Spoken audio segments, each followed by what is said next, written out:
চলে আসলাম বসুন্ধরা সিটিতে। তো এসেই আমার ছেলে বলছিল, মা চলো আগে টপ ফ্লোরে চলো, আগে কিছু খেয়ে নিই। তো এসে এই যে দেখলাম এখানে 99 পয়সা প্রতি গ্রাম, 99 পয়সা।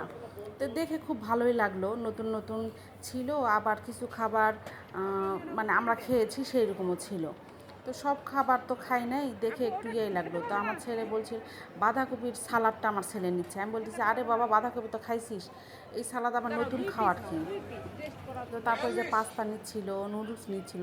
এখানকার নিয়মটা খুব ভালো লাগছে, আপনি ইচ্ছা করে ইচ্ছা হলে একটা নুডলসও নিতে পারবেন, একটা পাস্তা নিতে পারবেন, মানে এটা আপনার গ্রাম করে। তো আমি বললাম যে একটু একটু করে সব নাও, নিয়ে তুমি খেয়ে দেখো, টেস্ট করে দেখো খাবারগুলো কেমন, যদি ভালো হয় পরবর্তীতে আবার নিও।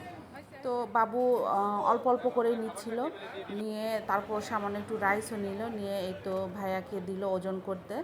তা আমাদের খাবার ওজন করে আসছিল 140 টাকা।